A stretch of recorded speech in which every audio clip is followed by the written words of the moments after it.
Сол жерде әңгіменің бір ұшы шықты. Жәнібек Әлімханұлы сізге қарсы.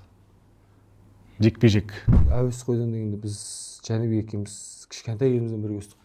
Младший юноштан бастап. Ондай кезде андай қазақпыз ғой деген нәрселерді сырып қоясыңдар ма? Сырып қоямысыңдар деген енді ол біздің бокстың несі көтеріліп деген деңгейде ойлаймын негізі. Негізі көбісі біле бермейді, сендер Мерей Ақшалов екеулерің туған бауырсыңдар ғой, иә? Туғанбыз, фамилиямыз бөлек.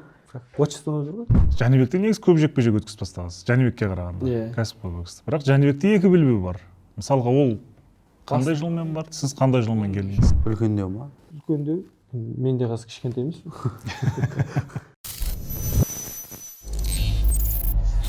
Ассалаумағалейкум, құрметті бірінші бол арнасы көрермені, құрметті достар. Бізде тағы да эксклюзив өте көп қазір бізде. Енді супер эксклюзив деп айтайықшы, бүгін Мейірім Нұрсұлтанов. Ешкімге сұхбат бермейтін, ешқандай подкастқа бармайтын біздің чемпион. Қош келдіңіз. Қош көрдік. Ассалаумағалейкум барлықтарыңызға. Енді қазір сізде үзіліс болып қалды біраз, 1,5 жыл болды үзіліс. Осы салмақ проблема, именно осы салмақта ешкім шықпайды. Сіздермен? Білмеймін. Өздеріңіз сұрау керек қой. Біз дайынбыз деп айтамыз, енді шыққымыз келеді. Енді шыққан соң үлкен аттармен шыққым келеді, чемпиондармен. Енді қазір претендент болып тұрған соң чемпионмен шыққым келеді. Шықпайды, енді келісе алмаймыз, кейбір моменттер болды. Бұл видео фондағы достарымыздың қолдауымен шығып жатыр. Олардың сілтемесі төмендегі пікірде бекітілген. Енді қазір рейтингте жақсы тұрғаннан кейін мынандай жай жекпе-жек өткізгім келмейді де. Ол жай жекпе-жек қалай болады ол? Жоқ, мен түсінбейтін бір нәрсе, егер түсінер едім, олар бір супер жұлдыз болып тұрса, өздерінде ешкім танымайды. Негізі былай қарап қалды. Адам емес болсын, Шераз болсын. Бірақ жаңағыдай шіреніп тұрып алады да. Олар белбеуі бар, олар сторона А болып саналады. Сол үшін ба? Сол үшін олар таңдау болғанда енді обязательно претендент деген бар ғой енді. Бар. Бар. Бірақ олар андай істеуі мүмкін де, объединительный бой істеп кетуі мүмкін де. Былай өтіп кетеді. Негізі екі-ақ жолы бар емес па, өзі қазір кеп тұрған. Қазір кеп тұрған. Сен бір рет уже бердің, иә? Бердім, бір рет күттім. Хамза Ширазға бердің? Хамза Ширазға, иә. Енді қазір либо ол объединитель жасайды, либо менімен шығады. Либо поезді тастап кетеді. Либо поезд тастайды, енді ол поезд тастамайды ғой. Шираз кетті ғой, ауысып кетті салмағы. Канелоның салмағына кетті ғой. Енді адам еспен шығу керек, либо ол поезд қалдырып кетеді. Либо ол объединитель жасайды, басқа поездпен, Жәнібекпен, либо Ларамен. Либо қорғайды, либо тастайды. Бұлай ғой, сен 1,5 жыл болды да күтіп жүргеніңе. Жай күтіп жүрсің ба, әлде бірдеңе алдың ба, сыйақы сияқты? Күткен үшін алдық. Беріледі ғой, негізі ереже бойынша. Ереже бойынша енді, иә. Көңілінен шама алған сома. Күткен немен шығады. Жоқ, орныңды берген үшін де, қателеспесем, ақша алынады. По факту олар организовать етіп беру керек қой сізге енді. Қалай олар? Организация жаңағы. WBC ма? Олар организация бермейді, олар тек қана санкция береді. Организацияны ол кімдер алады ғой? Ультиматум қоятын негізі организация ғой? Иә, ультиматум. Бір ай береді. Либо тастайсың. Қазір сондай уақыт болып тұр. 6 майға дейін сен уақыт берілді, чтобы екеуміз уже келісу керекпіз 6 майға дейін. Болмаса 6 майға дейін уже аукцион кетеді ғой. Иә, промоутерский торги кетеді уже, аукцион сияқты. Сонда кім көп береді, сол ұтады, сол организация жасайды ғой. Шанс қандай енді? Шанс бар, құдай қаласа. Негізі сол промоутерский торгиға дайындалып жатсыңдар ма? Негізі енді сол торги болмай, торгиға дейін келіседі деген ойдамын. Жыл менеджермен де сөйлестім, ол да ар жақтан звондап жатыр деген. Бірақ енді ол келіспей жатса сол торгиға барады ғой. Түбінде, иә? Сосын оны Қазақстанға алып келесіңдер ма? Қалай болады өзі? Егер жеңіп жатса? Торгидан жеңіп жатса, Қазақстанға алып келуі мүмкін. Промоутердің Қазақстандық болғандықтан. Ол торгиға адал промоушнмен Адаместің промоутерс компаниясы екеуі қатысады. Жоқ, негізі басқалар да қатысады. Басқалар да қатысады. Өйткені олар да на увеличение ғой мұнда, кім көп береді, сол ұтады. Өйткені олар да басқа өздерінің несін қойып жүруге тырысады ғой. Шоу жасауға. Главный немесе главный. бизнес екен ғой, в общем, былайша айтқан кезде. айналып отырған. Бұл Егер кісі екінші орында деші. мынандай сұрақта, егер қазір объединительно жасап кетсе, сен күткен үшін тағы да саған бірдеңе бере ма? Ол қалай болады ол? О жағы береді. тағы да, иә, күткен үшін. Сондықтан да сен тағы да күтесің ары қарай дейсің ғой. Күткен енді қазір объединитель жасайтын болып сондай күтетіндей шешім болса, мен тағы бір жекпе-жек өткіземін. Осы жылы, иә. Осы жылы, иә. Рейтинговый ол. Рейтинговый болсын, иә. Аха. Либо олар маған мысалы сол шоудан орын беруі мүмкін де. Мен боксқа. Мен просто білемін да, ана Бахрам Муртазалиев деген қазір IBF-тің чемпионы. Иә.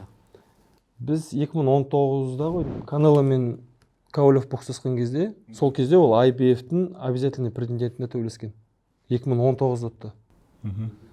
Бірақ вот 2024-те былтыр ғана Лондонда, иә, былтыр. Лондонда, Германияда. Германияда барып 5 жылдан кейін чемпионға төбелесті. Оған 5 жыл күтті. Иә. Енді бірақ ол Чарлаға болды да. 154-тегі. Ол Муртазалиев кейін дзюдо жеңіп алған бала не емес пе? Иә, сол. Жаман ұрды ол дзюдо. Дзюдо білмеймін сол. Распиаренный болып кетті сол бала негізі. Дзю, может, недооценил, может. Негізі енді Бахрам Муртазалиев біз бірге тренировка жасағанбыз ғой, Окснардта. Егистің баласы болды. Бір промоутерда болдық, Кетидувада. Панчер ол негізі. Ол негізі панчер. Удары қатты. Спаррингтарда істедік былай. Сонда чеченецтердің бәрі панчер ма? Білмеймін мен. Бетербиевтен. Екеуін білеміз әйтір, құлатып отыр. Ана Биволдың да сондай кезі болды ғой негізі. Ол 2 жыл күтті ма? Ол тоже 1,5 жыл, 2 жыл күтті ғой негізі. ББА ма? Иә. Бірінші чемпиондығына шығатын кезде Дмитрий Биволда да сондай пауза болды. Ол да күтіп жүрді. Содан кейін бар. Түсінгенім енді күтесің. Біреуге тез беріледі, біреуге кішкене ұзақ беріледі, сол біз күтудеміз. А формадан шығып қалмайсың ба сен? 1,5 жыл болды. 1,5 жыл оны мен тренировка. Постоянно.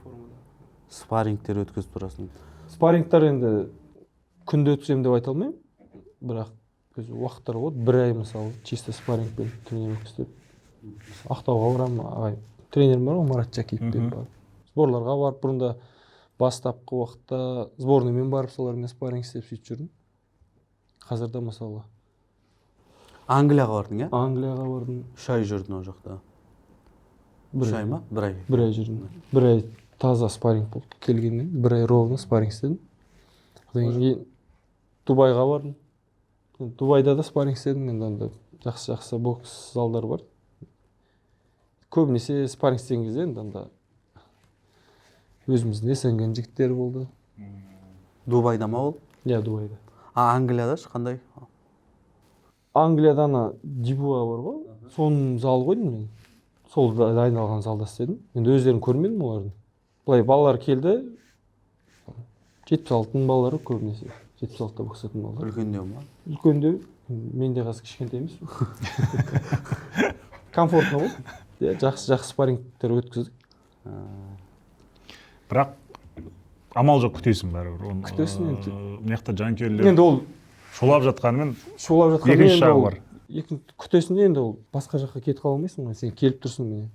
Пойызға келіп тұрсың енді. Сен қанша 8 жыл болды кәсіпқойда жүргенім. Қазір қайда кетемін мен? Мен енді әлем чемпионы болуға да сол үшін келдік қой кәсіпқой боксқа. Бірінші претендент болып тұрсыз, қазір рейтингте бір 30-шы, 40-шы орында тұрған біреумен шықсаңыз, сіздің рейтингіңізде құлай ма сонда? Мен версияда тұрмын. Аха. Бұл версияда топ-10, топ-15 ғана ғой. Ол боксрек, ол бөлек қой, рейтинг қой. Ол жалпы қарайды, иә? Ол жалпы қарайды, ол.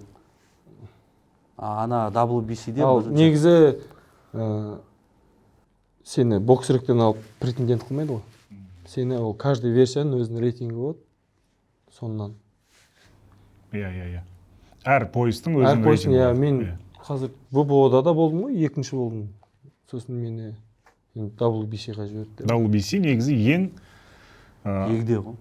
Авторитетный былайша айтқан кезде. Авторитетный деген кезде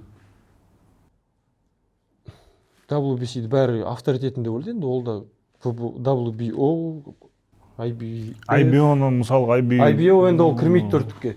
Енді барлығы бірдей, енді әлем чемпионы белгілеу ғой. IBO-да енді әлем чемпионы. WBC-ға бұрыннан тек қана мықтылар ғана шығып соны үйреніп қалғанбыз ба немесе содан кейін шығар. шығар. Негізі IBF ең қатал. Да? Иә, IBF бір защита істемесең алып қояды. Кезінде Головкиннен де алып қойды. Абсолютный чемпиондардан бірінші IBF алып қояды. Бірінші IBF алып қояды. Иә. Усиктан да алды ғой. Иә. Дибуа төбелесті ғой кіммен? Джошуамен. IBF-тің өзінің ішінде заңдары бар, ол бой күні таңертең салмақ өлшейсің. Өзі определенный лимит вес болады, сонымен таңертең болу керексің.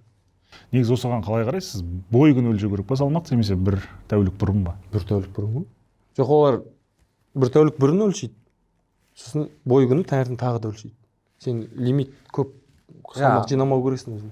5 килома, 6 килома деген 10 паунд қой, 10 паундтан көп жинамау керексің. Мысалы қазір UFC-де, кәсіпқой бокста мынандай неге келіп жатыр ғой. Мысалға Махачевтар 72-ге түскенімен 72-де шығады ғой. Негізгі 70-те. Негізгі салмақ ол 88. Ол 18 кило бір күнде жинап тастайды дейді. И оның соперник одан 8-10 кило аз болып тұрады. Анау көп болып тұрады. Кім қалай жинайды ол өзі біледі ғой. Жоқ, соған байланысты бұл кішкене енді әділетсіздік негізі сол бой күні салмақ өткізу керек деген. Жоқ, бой күні қиын болады негізі. Қиын бола ма? Үлгермей қалған восстановление үлгермейді ғой ол организмге. Салмақ қылу бұл оңай емес қой салмақ қылу деген. Ең қиын қайсы болды салмақ қылу, қай кезең? Ең қиын Кәсіпқой бокста именно. Прям таңертең қойған Пачески ме? Аргентинспен боксасың. Ақтауда ма? Ақтауда. Солда болды. Как раз еще Ақтауда күн ыстық болды, салмақ түспей кішкене. Таңертең взвешивание уақытында таңертең барып салмақ қылдым. Әйтеуір өтті. Былай негізі, әйтеуір өттім. Былай негізі өзім тура келем салмағымды. Организм үйреніп кеткен. Иә. И бір рет неде болды, Америкада бір болды, Пуэрто-Риканспен істеген кезде. Үйдегі салмақпен ролы болып шыққан сияқты, ар жақта салмағым қарса 1 паунд асып 500 грамм. Жүріп Жүрдім, жүгірдім, уже тері шықпайды. Сонымен келісім шартты өзгертіп кішкене. Жаңа келісім шарт жасап, жалына салмаққа. Мен өз гонорарымнан процент беріп. Сол қанша процент? Салмақ істемесең. Негізі салмақ істемесең 30% бересің гонорарынан. Енді ол солай мен 30% бересің. Ұтсаң да ұтылсаң да бересің. Оны боксерға бересің, сосын, по-моему, организаторларға, сосын промоутерларына бересің. Каждый 10%. Кәсіпқой бокстың енді бұл жанкүйерлер, қарапайым көрермен біле бермейтін жақтары ғой енді. Более сол жағынан сөйлесіп бастадық қой бүгін. Неге деген сұрақтарға жауап іздеп жатырмыз. Бірақ енді қазір өткенде Жәнібектің жекпе-жегі болды осы жерде. Бардыңыз, иә? Көрдіңіз. Чемпиондық белбеуін қорғады, екеуіңіз бір салмақтасыз. Сол жерде әңгіменің бір ұшы шықты. Жәнібек Әлімханұлы сізге қарсы. Жекпе-жек. Немесе Мейірім Жәнібекке қарсы ұйымдастырса шығасыз ба деген сұраққа сіз дайынмын деп жауап бердіңіз. Бұл жағдайда қалай? Сіз чемпиондық белбеуді алғаннан кейін болатын жағдай ма бұл, немесе оған дейін ба? Енді бәріміз осы жерде чемпион болу үшін жүрміз ғой негізі. Чемпион болуға келдік қой. Енді чемпион болудың алдында енді қарсылас болып келсе, иә, дайынбыз шығуға. Тем более, мысалы, пояс болған соң ол енді чемпион болғаннан кейін ары қарай енді абсолюттік чемпион болғың келеді ғой. Неге шықпасқа? Абсолют чемпион болу үшін вариант жоқ, бәрібір бәрібір шығу керексің. Ондай кезде андай қазақпыз ғой деген нәрселерді сырып қоясыңдар ма? Сырып қоймасында деген енді ол біздің бокстың несі көтерілді деген деңгейде ойлаймын негізі. Егер сол бір салмақта абсолюттік, мысалы, қаншама боксер бар, мысалы, қаншама елдер бар. Содан екі қазақ шығып жатқан. Пояс по-любому біреуде қалады да, бір қазақтар бар. Ұйымдастыру да оңай болады. Анау адам сияқтылар емес енді жаңағыдай, мына жақта енді. Келісу оңай болатын жер деп отқаным ба? Жағын көре жатырмыз. Қалай, онымен негізі, ол да Америкада дайындалды, сен де дайындалдыңдар. Бірге жалпы лагерь өткен кездер болған ба? Жоқ, бір залда істеген уақыттар болды, бірақ лагерь бірге өткізген болмады. Спарринг біздер бір залда істейміз, мысалы. Спарринг партнер жоқ болса, екеуміз екі жаққа кетеміз, басқа жаққа. бөлініп, иә? Бір тренерді дайындалдық қой, Бади Магирт. Аха. Бади мысалы Жәнібекті ар жаққа жіберді, мен мына жаққа кетемін. Былай білесіңдер ғой, иә, бір-бірлеріңді, иә? Әуесқойдан. Әуесқойдан дегенде біз Жәнібек екеуміз кішкентай кезімізден бірге өстік. Младший юноштан бастап. Ол негізі бір салмақ жоғары болды да менен. 75-71 деген сияқты ғой, иә? Мысалы мен 60 болғанда 63-те жүрді ол, сосын мен 63 өттім ол 66-та жүрді солай. Сенен ірі ма сонда? Ірі болды енді кішкентай кезде, қазір бірдей шығамыз.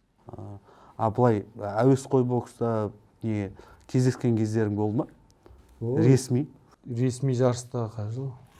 2009 жылы кездестік қой, мен ол юношеский бокста кездескенбіз. Петропавловскта. Кімнің пайдасында? Мен. Жеңіп алғансың ба? Иә. Бірінші бойда кездестік екенбіз, Камиль Сафин деген турнир болатын. Бұрында на призе болды, қазір памяти білмеймін, қазір бола ма ол жарыс. Естімедік. Енді ол біз кішкентай кезімізде ол сильнейший сияқты болатын да. Петропавловскта болатын. Сол жарыста бірінші жекпе-жекте кездестік. Ол кезде мен де 63-те, ол 60-та жүрді, мен 63-ке ауыстым. Содан кейін бірақ мен қайтадан 60-қа түсірді да. Ағайлар. Екеулерің бір-біріңе конкурент болмаңдар деп. Конкурент болмаңдар дегенде олай емес. Мен білмеймін, 60-қа түсірді, ол бірақ 66-ға ауысты ары қарай. Сосын Қазақстанда ол 66-та, мен 60-та болдым. Мен бірақ Қазақстаннан қайтадан 63-ке ауыстым. Салмақ қою жағы қиын болды да кезде. Қазақстанда әуесқой бокста бірақ былай қарасаң бір-бірімен шығу деген. Бірақ Қазақстанда бір-бірімен төбелес шығып жатады ғой қазақтардың. Сол ғой. Қазақстан чемпионатына төбелеседі ғой, сол сияқты ғой ол. Жолда кей кезде қалай ол неге шығады деген, бірақ шығып жатыр ғой. Иә. Күніге шығып жатыр ғой. Күніге бір жарыс болып жатыр ғой. Қазақтар бір-бірімен төбелесіп жатыр ғой. Спортивный интерес ғой. Спортивный интерес қой, бұл енді андай не емес ол. Жау болып кетеді. Жау болатындай емес қой. Енді әркім қойған мақсат бар, соған жету үшін енді бәрін істейді ғой бұл. Бірақ енді былай келе жатсыңдар да, бір рет оның үстіне жолыңды бердің, енді жолың бермейтін жарсың кәсіпқой бокста. Әуесқой бокста бердің, білесің, әңгіменің төркіні не туралы екен. Тоқтау, әуесқой боксты қазір бір қозғап өтейік енді. Сол әуесқой бокста берді ғой жолын Олимпиадаға. Негізі бірінші берген кезде тартып алдым әлде. Шешті енді білмеймін, мен ол кезде бұл жақта айтпайды ғой маған федерацияда не болып жатқанын. Енді Астана Арланста жүрдік, ол кезде енді лицензия келді деді. Қуандық кішкене. Сосын отбор болады дегенде келді Жарлығапов турнирінде. Қарағандыда. Сонымен мен дайындала бастадым, бірақ содан кейін сенің лицензияны отказ берілді деді. Неге екен? Ол кезде лицензия салмаққа берілетін кез бұл. Салмаққа деген кезде Астана Арланста рейтингпен берілді ғой кезде. Мен ол кезде 7 бой өткіздім. Сол без проигрыша. Мен рейтингте 3-ші тұрдым ол кезде. Бірінші, екінші тұрғандар олар Арлен Лопес болды да, ол бірінші тұрып әлем чемпионатына барды, ол лицензия алды, и оның лицензиясы маған түсті. Келді, қуандық Олимпиадаға баратын шығармыз деп, бірақ бармадық. Енді жоғары жақтан руководство солай шешті, бармайсың деп айтты. Содан мен сол кезден бастап кәсіпқой боксқа ауысамын деп шештім. Көп боксшының кәсіпқой бокста жүрген Қазақстанда. Осы әуесқой бокста жолы болмаған деп айтпай ақ қояйыншы, жолын кескен сәл бір әуесқой боксшының әділетсіздік көрген балдар ғой байқасаң, иә? Сондай жағдай ғой бізде. Мен боксшылардың көптігінен шығар бұл салмақта. Конкуренция. Біреуін таңдау керек. Бірақ таңдағанда жаңағыдай болу керек қой, бірақ спарринг болып. Спарринг, иә. Бірақ кейбір кезде болмай жатады ол да. Енді қазіргі мысалы осы Париж Олимпиадасының алдында енді кәдімгі отбор болды. Бүкіл ел көрді. Солай болған дұрыс та негізі деп ойлаймын енді өзім. Ол жерде мысалы Мұхаммед Сабыр Базарбайұлы дәлелдеді, барды. Вопрос қалмады. Негізі нөмір бірінші ол салмақты кім болып тұрды ғой? Басқа боксшы болып тұрды. Ертуған ба? Ертуған болып тұрды. Жоқ, негізі екеуін қарап жатты ғой, екеуі былай-былай болып тұрды, бірақ Мұхаммед Сабыр алды. Бірақ Олимпиададан кейін де ешқандай претензия болмаған боксшы сол болды ғой. Дұрыс қой, енді солай болу керек қой. Ол лицензияны да өзі қалай қабылдадың ана шешімді? Сен қиын болды енді басында.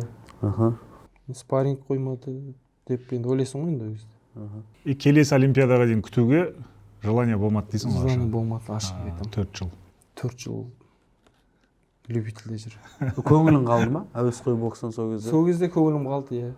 Басшылардан енді по-любому ол жерде біреу шешіп жіберді ғой. Білмеймін енді кім шешкенін, Иә, білмеймін. бірақ енді шешілді солай. Аха. Кім шешкенін мен енді шамамен біліп тұрмын негізі. Мырзағали Бәріміз біліп тұрсыз ағаларға оларға ренжісім жоқ ешқандай. ғой. Мырзағали ағай болды ғой өзіміз. Ол кісілер де шешпеген шығар. Енді ол кісілер шешпеген шығар, мен бір құдай білемін. Иә.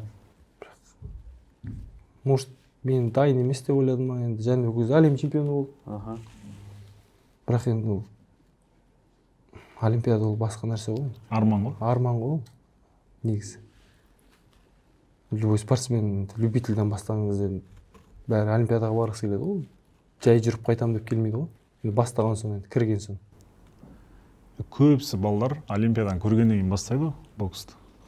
Әр олимпиада негізі әр олимпиададан кейін мысалы басталады. Енді бокстан емес, Секциялар. негізі секциялар. Иә, сол. Биыл енді дзюдоға көп келген шығар. Дзюдо толып қалды биыл. Дзюдо енді бөлек қой. Смет, Елдос Сметов енді ол шынымен бөлек. Бөлек. Ана олимпиададан барлық медаль жинады ғой. коллекция. Не, әуесқой боксты бітірейікші деген ма? Кеттің, біраз жекпе-жектер өткіздің, Қазақстанға келдің, сондай кездерде қайтадан әуесқой боксқа ұсыныс келген жоқ па? Мейірім көрмейсің ба қайтадан деген сияқты. Шығасың ба дегенде болды енді осы Қазақстанға 21-ші жылы келердің алдында. Аха. Ол кезде Сербияның жердің алдында Шоқырда отбор болады дегенде Аха. сыбыстар болды. Енді осы жақта достарым, жігіттерім тренер ғой, звондады. Аха. Шығуға желание бар ма деп. Мен негізі дайын жүрген, мен дайындап жатқанмын негізі жекпе-жекке. Соның болмайтын болғаннан кейін мен үйге қайтамын деп шештім де. Сонымен келіп көрем деп ойлағам негізі. Сосын енді келгеннен кейін Марат ағайлар звондап предложение тастады. Содан сол кісілермен жұмыс істеп бастадым. Сонымен әуесқойды ары қарай ұмыттық. Бірақ әуесқой боксқа мысалға кәсіпқой бокстан келген боксшы оп-оңай ұрып алады деп ойлайды ғой. Негізі ол бір қате түсінік, иә? Қайтып бейімделу керек қой. Әуесқой бокста да бөлек қой. Онда кішкене үш раунд болған, тез басталады, оның темпі бөлек. Перчатка бөлек. Перчатка болғанмен де темптің өзі бөлек те. Оған да үйренісу керексің да. Кәсіпқой бокста асықпай бастайсың сен. Мысалы, қазір 10-12 раунд бокс жасайсың да. Бірінші раундтан темп көтеріп сразу бастамайсың. Асықпай. А мұнда өз кей кезде балалармен спарринг істейсің ғой, шығады тарс басына тұрып түсінбей кетесің басында. Олар әдемілеп бір үшінші раундқа келген деп 4-ке барамын деп олар шығып кетеді 4-тен кейін уже. Тез бітіп қалып жатады да. 6 раундтан кірген кезде жән шығарасың ғой. 6 раундтан кірмейді ғой. Иә. Қорқа ма? Қорқады деген енді. Олар 3 раундқа дайындалады да, олар 3 раунд істейді де шығады өз жұмысын бітіреді. Әркімнің өзінің жоспары бар ғой. Істейді ғой сол сияқты. Кәсіпқой бокс бірден егиспен қалай келісіп алдың? Егиспен бірден келісіп алдым деген кезде 2016 жылы. Сол мен басында кетемін деп жүрген кезде Нью-Йорктан былай предложение болды, промоутерский компаниядан Fight Promotion деген ғой, по-моему. Деревянченкалар істеп жүрген. Иә. Енді сөйлейсің, сұрастырасың, адамдармен сөйлесесің. Сонымен Мадиармен хабарластым. Мадиар айтты, Ашкеев. Ағамыз ғой, Америкадағы. Сонымен хабарластым, Мадиар не істеймін деп ол айтты, білмеймін. Билет алды, короче. Іште білмеймін, біздің жаққа Лос-Анджелесқа кел деді. Билет алдым. Шықтың ағаларым көмектесті. Қарызы қалған жоқсың ба әйтеуір билетті? Көмектесті. Енді ағаларым Саят, Қуат, Тәубәжан ағалар деген кісілер көмектесті, билетімді алып берді, бастапқы. Енді жүріп тұруыма тиімді берді. Один конецқа алып ұшып кеттім. Билет алдым да, кеттім, иә. Содан Мадиарлар күтіп алды. Сонымен сол бір егістің үйі болған. Сол жерге жатқызды. Асхат екеуміз болдық. Мадиар ол бөлек тұрды өзі семьясымен. Сонымен ертең залға бардық. Сол егісті көрдім. Сол егіспен таныстым. Сұрады. Результатын сұрайды ғой. Бокс қалай бокс жасайтынымды айтып түсіндірдім. Мен Астана Арланс WSB деген серияда біледі ғой, Ломаченколар да сонdan келген болды ғой. Мусикта бокс жасқан. Мусикта бәрі бокс жасқан. Түсіндірдім осылай. Сосын жақсы мен хабарласам деп сол жерде таныстық. Бір 10 күннен кейін ба, Мейневеттен контракт алып берді ғой. 10 күн ішінде ба? 10 күн ба, 2 апта ма білмеймін, маған контракт берді. Менен сұрады, осындай датада дайын боласың ба деді. Мен бірақ айттым, мен сборныйда жүрдім ғой кезде. Примерно дайын болмаймын дедім. Енше жарайды. Күзге қарай деді, ноябрь ол сентябрьда болған несе ғой. сол 2 апта ма әйтеуір контракт алып келіп берді. Зарплатасымен кәдімгідей ма? Зарплатасымен мейн ивенттен Кэти Дуодан контракт берді. Сол кезден бастап егиспен жұмыс бастап кетті. Эгис негізі өзі латыш па? Литовец па? Литовец. Осы СНГ-ның балдарын жақсы біледі, орысша сөйлейді. Орысша таза сөйлейді. Таниды. Негізі боксерлардың көбі СНГ-ның жігіттері ғой. Бір американец боксерларын көрмейсің ба? Мен де көрмедім. Сен болдың ба? Көрдің ба? Кім бар? Қандай боксерлар бар екенін көрдім ба, бірақ Мысалға ол кісі барлық боксшыға бірдей қарай ма? Немесе андай бір үлкен чекқа бокс жасатындар бар ғой, Ломаченко оның есінде барлығын бірге қарап жүреді. Бәріне бір. Иә. Бір әлі күнге шейін сізде серіктестік бар ғой, жұмыс істейсіз ғой. Иә, менеджер ма? Серіктестік. любой жекпе-жегіне ұшып барады негізі ше, иә. Любой боксердің любой жекпе-жегіне ұшып барады. Кореяға да барды ғой? Иә, Кореяға да барды. Не, Ташкентке келді ғой, по-моему. Ташкентке де келді. Сол Кореядан қалай ұсынысты? Өте қызық. Кореядан дегенде ол сол егиске ұсыныс түскен ғой. Ол корейстер емес, ол японецтер. Просто сол шоуды Кореяда өткізген ғой олар. Ол Сатоши Иши ма, бір боксер, ол негізі чемпион мира болған кезінде даже. Без поражения болды ол да. Қарсылас емес. Қарсылас емес, ана Промоутерлар. Солар. Енді егис таниды, ол егиспен. Егис көмектескен ма кезінде шаруалармен. Сол енді егис маған жіберген ғой оларда. Бой жасап береміз деп. Сонымен олар контракт жіберді негізі. Қарадық, енді бокс жасауға болатындай. Сол бірінші жекпе-жек сол кіммен бе? Японец. Атын ұмытып қалдым. Мен де ұмытып қалдым. Бірақ анау бокс жасайтын жерді көрген кезде шок болған жоқсың ба? Енді гостиницада да казиносы бар гостиница, мен ойладым енді бір закрыт, енді Америкада көрдік казиносы бар гостиница, енді ана жерде енді бір ашық жерде болды. Адамдар былай жүр, сауда үйі ма? Сауда үйі деген гостиница. Бәрі құрсын, оған мен билет саттым ғой жерге. Қазақтар көп болды енді Кореядан. Басында барған кезде ұйымдастырушылар айтты, барлық есік жабылады деді, мына жерде бір ғана есік болады, сол жерден өтесіңдер деді. Барған соң сен айттың, билетті іздеп жатқан адамдар бәрін маған жібердің. Ана жерде кәдімгідей 100 ба, 150 билет ба өтті ғой, қазақтардың өзі алып қойды. Бірақ кейін ары қарай 200-250 қазақ тегін кіріп кетті. Қазақ көп болды енді. Ол кезде біздің жұмыс бокс жасау ғой. Қарсыласта жақсы болды ғой негізі. Жақсы болды. Қарсыластың поражениесі болмады ғой, қателеспесем, сол. Болмады. Жекпе-жегінің барлығы нокаутпен болды. Почти барлығы болды. 90% па? Үші японецтар шыдамды ма? Шыдамды ма? Самурай ма біреулер? Ударда қатты болды ғой. Ана пресс-конференция болғанда оң көрсетті де айтты ғой. Бастапқы раундта құлатам деді ғой. Мен де күлдім енді. Тұр бермеймін. Дайын болдық негізі. Онда изучать еттік қой. Бастапқы раунд кішкене дистанцияда ұстап не істеу керек болды. Сонда әкелдік қой сол нокаутқа негізі ақырын. Соңғы жекпе-жекте 12 раунд толық өтті. Жаңа Кореяда бір нәрсе айтайыншы. 3-ші раундта ма бір удар кетті саған? 3-ші раундта емес, 1-ші раундта. 1-ші раундта. Қабырғамға есеп тастады ғой. 1-ші раундта. Мен ана прям углында отырмын ғой, мен бардым ғой. Мен кәдімгі асқазаным неқіп қалған ғой. Бүріп қалған ғой, тұра алмаймын ғой бүйтші ана. Валихан менен көп жанған сияқты ана жекпе-жекте. Түрін көрсе ғой ағып кеткен ғой. Саған ұрған сияқты болды ма? Иә, мен кәдімгі не қыла алмаймын ғой. 4-ші раундтан кейін ба бүйтіп. Ол 4-ші раундтан кейін еще мен 3-ші раундта бір тигізdim де, оны добивать ете бастадым да. Сол кезде кішкене қолымда ауыртылдым. Сосын сол 3-ші раундтан кейін отырамын, қабырғам ауырып отыр, ағай айтамын, ағай қабырғам что-то ауырып отыр. Сосын ағай қолым ауырып отыр, ағайдың көзі де осылай өй деп жанып кеткен ғой. Соны бірақ енді ақырын создым енді оны.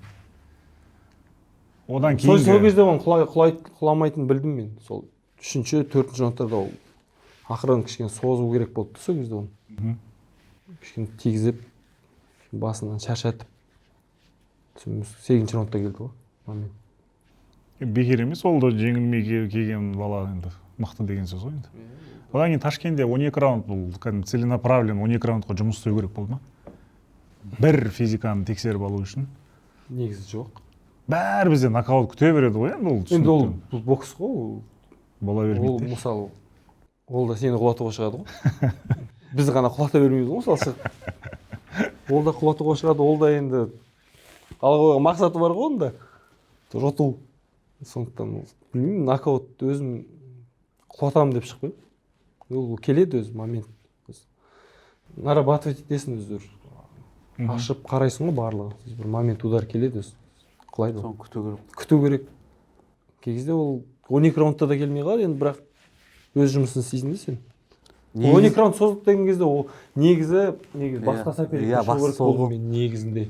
Ташкентте негізі неміспен шығу керекпін ғой. Иә. Файкен Бутс па сондай. Сонымен шығу керек. Оның бойы кішірек менен. Иә. Енді физически мықтылау мен соған дайындалдым. Спаррингтің барлығы соған дайындалып, соған жекпе-жектерін қарап, барлығын. Қанша күн қалған кезде? Бір апта қалған кезде ме ауысты ғой? Енді соперник ауырып қалды ол. И соперник ұзын болды енді. Оған да енді бір аптаның ішінде сен мысалы полный тренинг кемп біреуге дайындаласың да, и бір аптада анаған дайындалып, примерно 12 раунд бокстасып шықтық қой. Примерно деген емес, бокстасып шықтық. Ол ана Хулио Аламос деген болды. Ол негіз дайындалып жатқан өзінің бір шоуына. Басқа бір шоуға. Иә, басқа бір шоуына чилилік қой. Файген Бутс бір апта қалған кезде ма айтады, оны да қызықтарын айта отырайық енді. Бір апта қалған кезде ма не жібереді, медицинский несін жібереді. Мен вирус жұқтырдым, бірдеңе тұмау ұратып жатырмын, салмағым түспейді, келе алмайды, кешіріңіздер, контракт не қылам деп ше, бұзам деген сияқты. И негіз оны естіп алғам мен. Мен естімегенмін ғой. Бәрі естіп алған, мен ғана білмеймін ғой. Иә. Айта алмайсың ғой. Сол өзім ойлаймын, негізі бокс жасады мен ғой, маған айтпайды оны. Айта алмайсың ше енді. Енді ана жақта салмақ қууға тырысың еще. Иә. Нервына тимейсің. Ана жақта процесс жүріп жатыр, қарсылас іздеу деген ше. Ананы не қылады, наны қарайды, енді бір аптаның ішінде табу қиын ғой. 12 раунд жекпе-жек. Иә, 12 раундтық жекпе-жекте қарсылас табу қиын. Бірақ енді бұйырып әйтеуір табылды да. Соперник ауысу дегеннен шығады ғой, соңғы Астанада өткен жекпе-жек кешінде енді. Сізге ұсыныс түскен жоқ па? Жоқ. Қазақ балдар жинады ғой енді. Өзбек балдар да шықты. Жоқ, негізінен деймін да біз. Енді ол білмеймін, организаторлар қазақтар болды ма? Иә, Номад промоушн деген қазақтар. Бірақ матчмейкер енді Сэм Катковский. Сэм Катковский енді сол жинады ғой. Картты. Ұсыныс түскен жоқ. Көңіліңізден шықты ма? Шоу ма? Ұйымдастыру жағы. Ұйымдастыру жағы енді. Білмеймін, мен іштегі енді раздевалкаларында бұлай болған жоқпын, енді ол қалай болған. Бұлай әдемі болды барлығы. Елімізде істеуге болады дейсіз ғой. Әрине болады. Бірақ кішкене қарсыластарды дұрыс подбирать ету керек те. Жәнібектің қарсыласы ол қалай, сіз қалай бағалар едіңіз оны? Бір қарасаң тоже без поражения келе жатыр, бірақ бір қарасаң Франциядан шықпаған асып. Иә. Білмеймін, кейбіреулер без поражения көп қой ондай боксерлер негізі. Смотря кіммен боксасқанына қарайсың ғой. Өз ауылында жүріп рекорд жинап алатындар да көп қой. Мексикада әсіресе, иә? Мексикада 30-0 дегендер бар. Рекордына қарап қорқасың. Басында айттыңыз ғой. Рекордына қорқасың балалар. Сосын соперниктерін қарайсың, болмайды екен. Көбі солай ғой. Басында айттыңыз ғой, кейде күту керек, кейде оңай келеді деп ана осыны сұрақ туындайды да. Жәнібекте негізі көп жекпе-жек өткізіп тастағансыз, Жәнібекке қарағанда, кәсіпқой бокста. Бірақ Жәнібекте екі белбеу бар. Мысалға ол қандай жолмен барды, сіз қандай жолмен келдіңіз? Промоутер да мықты ғой, топ рэнкинг. Ол еще әлем чемпионы, любительден. Соның бәрін ескереді ғой. Ескереді ғой, бәрі қаралады ғой. Бізден ондай результатымыз жоқ, әлем чемпионы деген. Сол болмады, кәсіпқойға ауыстық қой, сол кәсіпқойда әлем чемпионы болады. Осы жылға жоспар енді белбеуді алу. Иә. Тақаласа. Бұрын соңды былай жақын болмағас белбеуге. Қазіргі кездегідей. Енді официально болмаған, енді ВБО-да болдым. Жақын болдыңыз ба? Екінші тұрды. Бірақ мені WBC-ға жіберді ғой. Маурисио Сулейманмен де өздерің Ташкентте ма бір кездесіп, кәдімгідей танысып, достасып. Шай ішіп деңіз. Шай ішпедік пока. Ішуге болатын еді өзіме салмақ қуғат, лишний болды. Сосын мынаны айтыңызшы, бізде енді осы елде жүреді да енді бір екі жекпе жек өткізеді, балдар көзге түседі, кейіннен Америкаға кетеді. Сол жақта промоутер табады, іздейді, жолы болып жатқандар жаңағы топ-рангқа барады, онда басқасы бар. Сіз керісінше Америкадан қайтып келіп алдыңыз елге. Бұл енді жалпы карьераңыздың ары қарай сәтті болуына кедергі келтіреді деп ойламайсыз ба? Жоқ, шүкір. Келіп те осындай рейтинг, Америкада жүргенмен де ондай рейтингте болмадық қой. Қазақстанға келіп кірдік қой барлығына. Негізі бізде де өсіп чемпион болуға болады ғой, неге Америкаға да сөйтіп шығуға болады ғой негізі. Сол ақырын соны бастап жатқан шығармын мен де. Негізі соны 21-де қайттың ба? 21-де қайттым. Негізі мен бокс тастаймын деп иә, сол ғой, мен соны сұрайын деп жатқам. Мен енді Америкада жүрдім, мен жекпе-жек болады, болмайтын болды. Кішкене тренировка істейсің, жұмыс істейсің. Сонымен бой болмайды дегеннен кейін мен дайындалып жүрдім еще. Мысалы, тренировка істеймін или таңертең жұмыс істеймін, обед кейін сосын тренировка істеп сөйтіп жүрдім, шыны керек. Сонымен бой болмайды деді, енді формада жүрдім, бірақ сосын Мерейге звондадым, ағам. Ақша да жоқ қой, билет алатын. Мадиярға рахмет, сол кезде Мадиярдың үйінде тұрып не істеп жүрдік, енді тамақтанып кәдімгідей. Мерейге звондадым, ақшам бар ма, бар дедім, маған билет алып бердім, қайтамын дедім. Сосын билет алып берді, сосын қайтып келе жатып, келдім, таңғы 5-те келдім ғой үйге. Таңғы 8-де Марат ағай звондады сол кезде. Негізі ұшақта миыңмен уже бітіріп деген кезде енді балаларда сол шоқырға шықсайшы деген, любительге шығам ба деген, ұзақ қой, қанша сағат жүрсің? 20 сағат примерно. Ойланып, не істерін білмей. Кішкене дем алып, может, сосын Мереймен отырып сөйлесем ба деп ойладым. Соның предложение түсті. Сонымен Мереймен барып сөйлесіп жұмыс істейтін болдық. Содан не? Адал промоушнс, иә? Адал промоушн. Ең бірінші жазған сен жазды, иә? Сол кезде ашылған жоқ па өзі? Иә, сол кезде ашылды ғой. Сонда кәсіпқой боксшы бола жүріп, мысалы Америкада, иә? Жанкүйерлер ойлауы мүмкін ғой, миллиондаған ақшасы болады қалтасында деп. Ондай емес қой негізі абсолютно. Чемпион болмасаң болмайды ғой. Чемпион болсаң болмайды. Иә, ковидтан кейін болды ғой ол үшін. Біз ковидта да сол бір жылда бір бой істедік қой, сол 20-шы жылы. Легис сол кезде неде жасап берді, Россияда. Екатеринбургта бір жек өткіздім. Қазір бәрімен егиспен келісілген түрде, осы қазір 1,5 жылдық пауза, барлығы келісілген түрде болып жатыр ғой. Иә, связдан постоянно оның барлығы. Чемпиондық жекпе-жекке енді шығыңыз, енді тілектеспіз. Не, Америкаға баратын не бар ма? Бар. Визам жоқ. Әлі алмадың ба? Енді 2 рет тапсырдым, 2 рет отказ алдым. Енді қазір Мадияр жақта жұмыс істеп жатыр, тағы бір тапсырып көремін. Егер шығып жатса, негізі барып сол жаққа дайындалу. сол дұрыс қой, иә? Әрине. Сенші осы Америкада жүрген кезде біраз жігіттермен не қылдың ғой? Бірақ есімнен кетпейтіні Макс Дадашев та, оны да көрдің ғой, бірге істедіңдер ғой. Бір залда, біз бәріміз бір залда істедік, бір қалада тұрдың, бір қала деген Окснаттен кішігірім қала ғой, бір қалада көршілес бәріміз сөйлесіп. Соны Америка елшілігі, кәсіпқой боксшы болсаңыз да, бұрын Америкада бәленбай жекпе-жек өткізсең де бермей қоя сала ма, тупо кәдімгі? Бірақ енді ол кезде мен контрактпен болып, андай P1 деген визамен болдым. Қазір мен турға беріп жатырмын, просто дайындыққа. Ар жақтан приглашение да болды негізі, дайындыққа деп. Енді олар түсіндірмейді ғой. Без объяснения причин. Я осылай айтты, я не могу объяснить причину деп те, паспортын қайтарып шығарып салды. Сол жаңалықты қалай естідіңдер, қалай қабылдадыңдар? Дадашевтың ба? Иә, Макс Дадашев. Басында больницаға түсті деп. Иә, бірге жаттығып жүрген. Бірге жаттығып жүрдік, иә. Ауыр болды. Сондай моменттерді көрген кезде, негізі шыны керек, бокс жасқым келмейді кей кезде. Қиын ғой ол да. Өте қиын ғой. Өте қиын ғой ол. Бокс болғандықтан ол любой момент бір удар ғой. Миы ағып кетті, иә? Миы ағып кеткенді білмеймін ол жағын енді. Қатты былай ішіне вникать етпедім, кішкене танығаннан ауыр болды, сұрағым келмеді ол жағынан. Қалай болды ол, не болған. Енді көп пропущен удар, миға қан кеткен. Америка құрама штаттарында бірақ страховка жұмыс істейді. Иә. Каждый жекпе-жектің алдында страховка жасалады. әр ненің штаттың өзінің заңдылығымен әр штаттың өзінің комиссиясы бар, сол комиссияның заңдылығы барлығы бар. Ана Дағыстандық бір боксшы бар ғой, ауыр салмақта. Нью-Йоркта бокста спортшы ойнаған.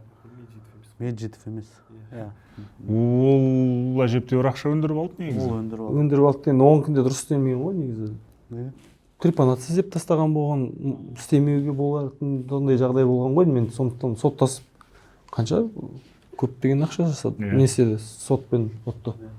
Жалпы қиын ғой деймін. Негізі жалпы қиын. Біздің Айдоста солай болды ғой, енді қиын болып қалды ғой. Бір Құдай сақтап әйтеуір арамызда сақтап қалды. Негізі көбісі біле бермейді, сендер Мерей Ақшалов екеулерің туған бауырсыңдар ғой, иә? Иә, туғанбыз. Фамилиямыз бөлек.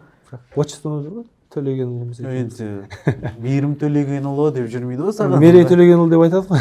Қазір айтады, көбісі білмейді. Екеуміз туғанбыз. Менікі үйде барлығы Ақшалов. Мен атам 90 жыл туғаннан кейін уже атамның атына қойған ғой. Нұрсұлтанов қылып. Негізі туғанбыз. Бұл видео фондағы достарымыздың қолдауымен шығып жатыр. Олардың сілтемесі төмендегі пікірде бекітілген. Кейбір сборныйдағы балалар көресің, көп білмейді екен сендер туысқансыңдар ма деп сұрайды. Туған ағам қалай? Енді көп фамилиямыз бөлек болғасын сене бермейді да. Былай түр жағынан да негізі қатты келмейсіңдер ғой, білмеймін, кейбіреулер келесің деп айтады. Туған аға емес, туған несіңдер ғой, айтпай қойық десе. Мерей Ақшаловтың артынан сол кісінің артымен боксқа барғансың негізі. Иә. Бірінші ол кісі бастады ғой. Иә, ол кісі бастады. Мерейдің артынан келдік. Ол кісі Астанада спорт школада болды. Спорт школада болды. Иә. Нұрлан Сабуров көрді оны. Нұрлан Сабуров лагерьда көрген ғой. Лагерь бізді жылда сол не жаққа баратынбыз. Зерендің нар жағы, Көкшетаудың нар жағы лагерь. Сол кезде көрген ғой. Бізді де біледі екен ол. Мен енді Нұрлан Сабуровтың негізі ағайын жақсы білемін. Тренер. Степногорсктағы ол. Бізде Степногорскіға баратынбыз, спаррингтарға, сол интернатқа. Мен бірақ Нұрлан Сабуровпен бір кезде дайындалған сияқтымыз, бірақ білмейді екен оны. Фотолар да бар ғой, лагерьда болған бір. Барлығы. Сол жылдар мен болмадым ғой, болдым. Бірақ біздер барған кезде Степногорсктан да келетін балалар всегда. 15 күнге баратынбыз, сол сбор сияқты өтетін ғой. Нұрлан Сабуровтың айтқанда шын, Мереймен бір барған кезде сол еді шынымен. Енді ортасына жеткенде Мерей уже артқа қарай қайтып бара жатады. Енді қазақта қазір кез келген екінші адам сұрастырып қарасаң, кішкентай кезінде бокстасқан болып шығады. Ой, көп қой. Барған болып шығады залға, ең аз дегенде жат неге. Бізде дайындалғанбыз деп береді ғой. Кәсіпқой бокста қазақ промоушнның атынан шығып чемпион болған қазақ жоқ, иә? Жоқ, мен болған, Құдай қаласа білеміз. Соған жұмыс істеп жатсыңдар ма? Адал промоушнс, иә?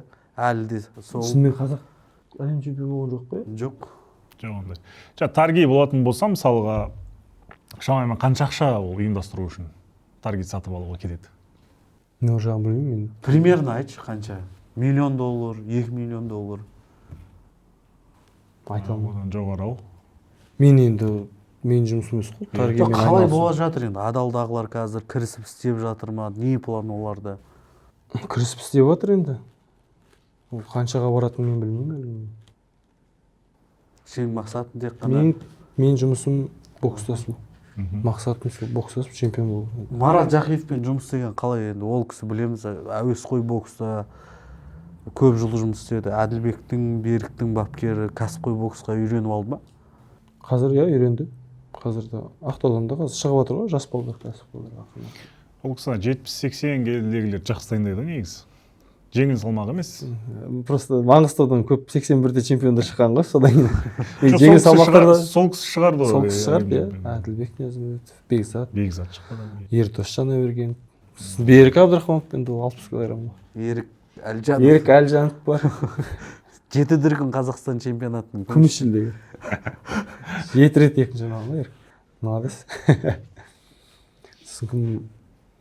Қазір міне жолдас жеңісіп және Гран-прида шығып нокаутпен ұтты.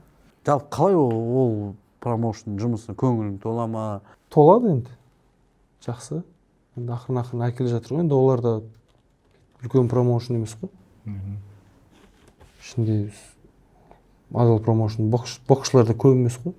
Сол мен, Бекман, тағы жас балдар бар. Бекзат қазір енді әуесқойда жүр.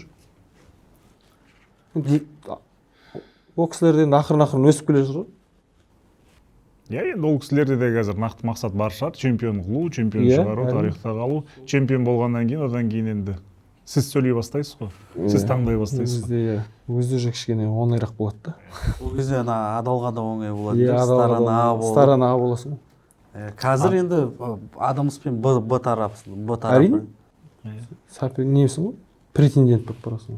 Өткенде Хамза мен Адамстың жекпе-жегін көрдің ғой, қалай екен әлеуеті? Болады, ұтуға болады. Үстеуге емес, ұтуға болады. Сверхъестественный деп айта алмаймын мен. Бокста Ширазында өзі дұрыс істемеді ғой, өзі негізі. Там ничья болған жоқ негізі. Адам таза ұтты деп ойлаймын өзім. Бокстың бәрі трэш-ток болып кетпегенін, жалпы таза бокс, саф бокс бар екенін, әлі де сұранысқа ие екенін Бейбл мен Бетербиев дәлелдеді ғой, мысалы. Ешқандай трэш-ток жоқ. Нокаут та болған жоқ, бірақ әдемі бокс. 12 раунд бүйтіп қарап отыратын бокс болды ғой енді. Мысалы, сіздің де стилистикаңыз келеді, трэш-токқа жоқсыз енді, анан әркімге тисе бермейсіз, жаңағы отырып алып. Жоқ, ол уақыт келеді ғой. Сөйлеп, оны айқайлап, оны керек емес. Иә, ол. Жоқ, сондай бір история келе жатқан сияқтысыз да? Сөйлеуге ма? Жоқ, трэш-токқа ма? Жоқ, ақырын келеміз, иә. Просто ана сөйлеген соң орынды сөйлеу керек деп ойлаймын енді өзім. Сен айтқан соң оны істеу керексің. Көп айта береді, бірақ рингте ол Америкада былайға қарағанда орынды сияқты да, көбі. Сөйлейді, ұтылып қалады, соң уже ертеңінде басқалай сөйлеп жүре береді де олар. Твиттерде қызық болып кетеді негізі жекпе-жек. Білмеймін, сол ұрысып сол жерде. Ринг қой, шешетін барлығын ол. Сен қанша сөйледің, не істедің ол. Рингта өзіңді көрсету керексің ғой сол жерде. Айтпақшы Адамсты Мерей ұрып алған ғой, Мерей ұтқан ғой Адамсты. Әуесқойда. Әлем чемпионатында бірінші жекпе-жек па, екінші? Алматыда, білмеймін енді. Бірінші жекпе-жегінде. Мерей қазіргі кәсіпқойлардан ұрған біразын. Сосын Джош Тейлорды екінші жекпе-жегінде ұтқан. Сосын Джош Тейлор қанша? Абсолютный чемпион болды ғой. Так что чемпиондарды ұрғамыз дейсің. Біраз естен ғана Иноя бар ғой. Астанада ұтылып қалғаннан кәсіпқойға кеткен ғой. Бір жағын ұтылды. Инояны мен ойлаш 2010 жылы жастар арасында Азия чемпионатында көрдім. Сол кезде біз қазақ баланы ұтқан, сол кезде. Сол кезде сөйлескенбіз онымен былай. Bir гостиница тұрасың сіз.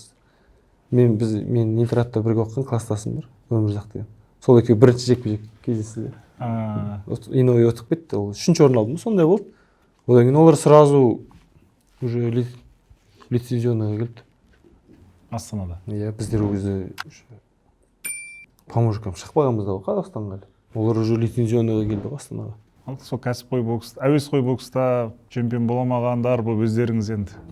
Абсолютно чемпион болыңыздар кәсіпқой бокста. Иной сияқты. Мейірім, келгеніңізге рахмет.